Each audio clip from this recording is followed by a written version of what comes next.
You ever stand in a hospital hallway, hands shaking so bad you can't even hold your phone, knowing your whole world is lying behind a closed ICU door? Yeah, that was me, Dr. Nina Carter, just a mother in that moment, stripped of every title, every ounce of certainty, watching through glass as my daughter fought for her life, tubes and machines breathing for her. The doctor's voice, I'll never forget how empty it sounded, she might not wake up. That's it. Like a sentence passed down from above. You know what's worse? When you ask what happened and the nurse leans in, quiet, and whispers, your daughter was beaten. 2 officers. They thought she was someone else. My knees hit the floor. I don't even remember the sound. But when I looked up, something inside me, the last little piece that could break, just froze. I was done crying. Because right then, those cops made the worst mistake of their lives. Let me back up a sec. Alicia, my girl, just turned 18, smart, stubborn, the kind who laughs so loud you hear it through closed doors, was on a video call, FaceTiming me from outside her college library. And the call was crystal clear. She was happy, just talking nonsense about her first semester, waving the camera around like kids do.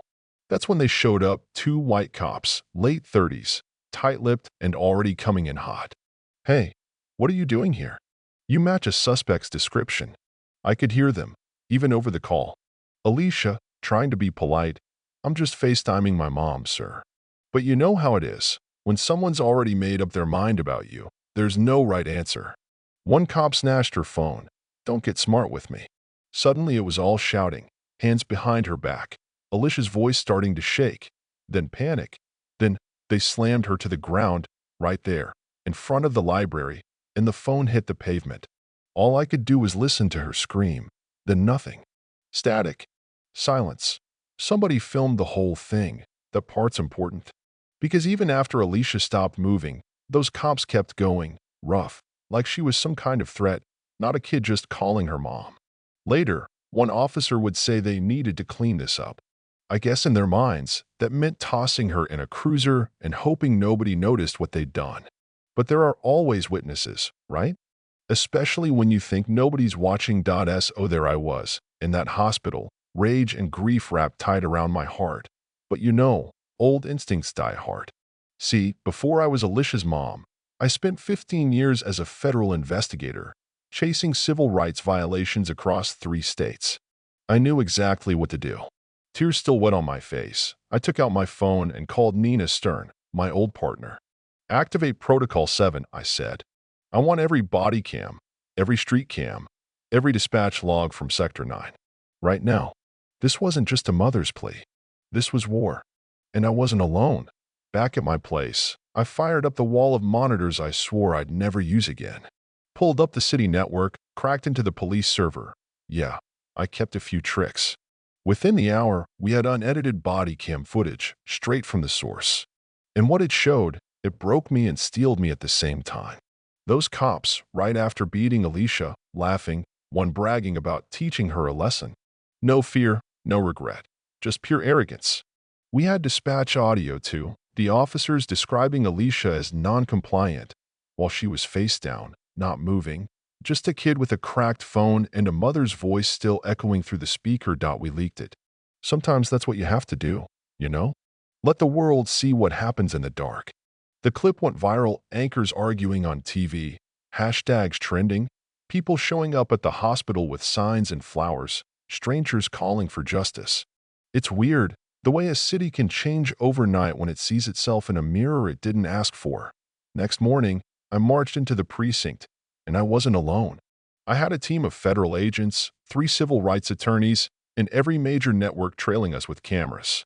The police chief tried to block the door. You can't just barge in here. I just looked him dead in the eye, handed him a thick legal file. Under Section 1983, Civil Rights Violation, you bet I can. This whole department is under investigation. I dropped a USB on the table, body cam footage, dispatch logs, a list of 17 complaints against those 2 officers in the last 5 years, all covered up. The room went silent. You could see the fear in their eyes, the way folks look when they realize their time's up. Within hours, those same officers, the ones who beat my daughter, were walked out of the building in cuffs, heads down, handcuffed, reporters firing questions, cameras clicking, the whole city watching. I can't say I felt joy, not exactly. It was more like relief, a weight shifting, maybe just for a second. That afternoon, I sat beside Alicia in the ICU, holding her hand, watching the news. Reporter on TV, the two officers involved in the beating of Alicia Carter have been fired, arrested, and the police chief faces suspension pending a federal probe. Alicia's fingers twitched, just a little. But it was enough. I gasped, almost laughed, like hope flickering back for the first time in days. A week later, I testified before a civil rights committee. My voice didn't shake. My daughter wasn't a threat. She was a child. And until we fix this system, none of our children are safe. The room went quiet. Even the judge looked away. Afterward, parents and teachers, strangers I'd never met, they reached out, sharing their own stories, their own heartbreak, the things that never made the news. It's strange how pain can knit people together. Now, you might think that's the end. Officers in jail, justice on the news, a mother vindicated. But the truth? The fight doesn't end with headlines or hashtags.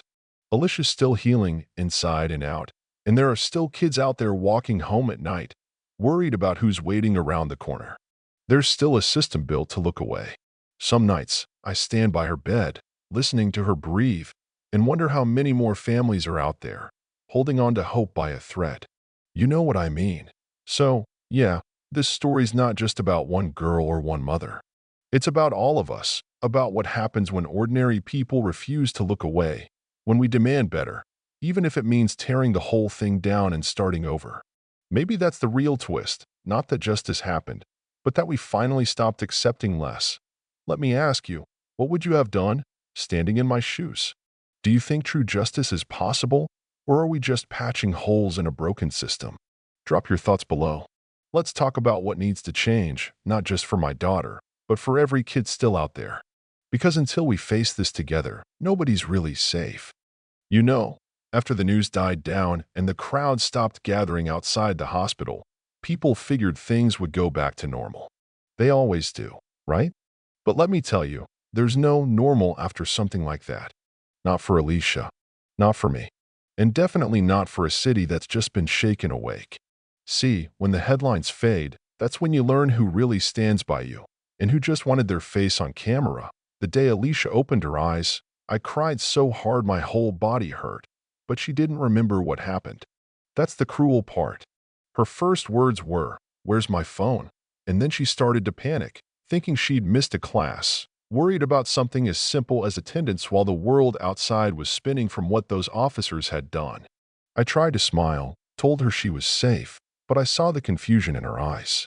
I wanted to shield her from everything, the news, the protests, even the get-well-soon cards stuffed with apologies from strangers who never showed up when it mattered.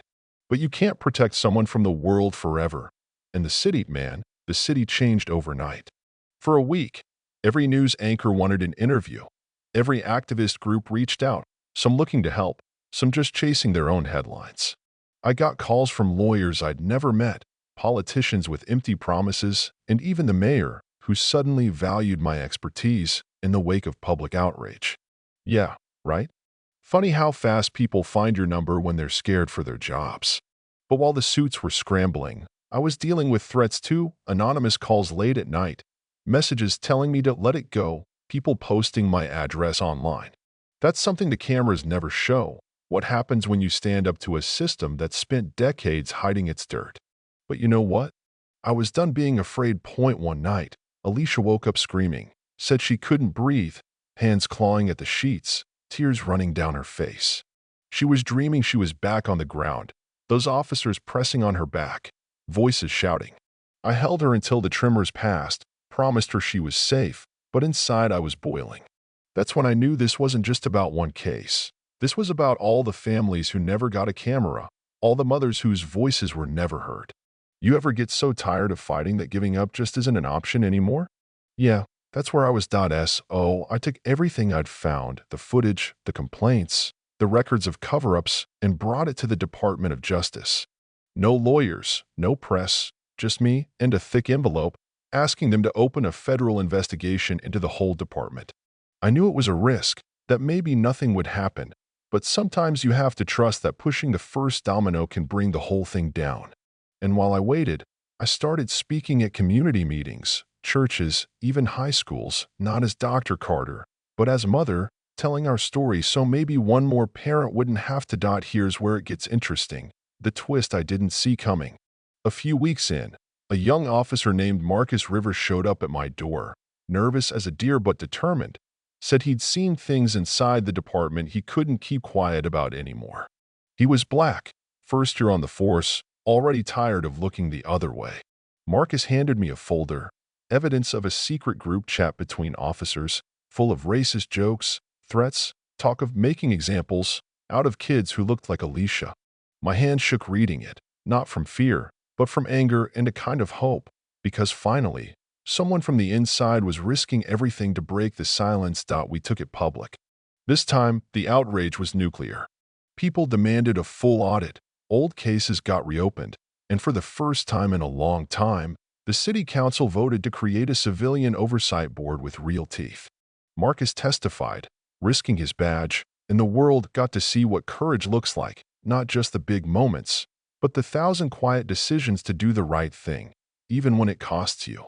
Alicia, for her part, started to heal. The physical scars faded first, but the fear took longer. There were days she'd laugh again, even dream out loud about going back to school, and then some small thing, a siren, a knock at the door, would send her spiraling. But we learned to breathe through it together.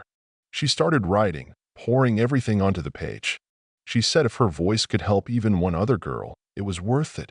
You might be thinking, is this what victory looks like? 2 officers in jail, a department exposed, a city forced to look at itself in the mirror. I wish I could say that's all it took. But the truth is, justice isn't a finish line. It's a fight you pick every single day. There are still folks who call me a troublemaker, who say I ruin good men's lives as if silence is the price of peace. But there are more who stand with us now, who show up, who refuse to turn away. Sometimes, late at night, I sit by Alicia's bed, listening to her breathe, thinking about all the mothers out there still waiting for answers, still praying their child makes it home. I wonder what would happen if every one of us refused to be silent. If we all stood up and said, not my child, not in my city, not anymore. So let me leave you with this. If you've ever witnessed injustice, big or small, what did you do? Did you speak up or stay quiet? Do you think change starts with one voice, or is it just a dream we chase? Drop your thoughts below. Because the real story isn't just what happened to Alicia, it's what we choose to do now together. And I, for one, am not finished fighting. Are you?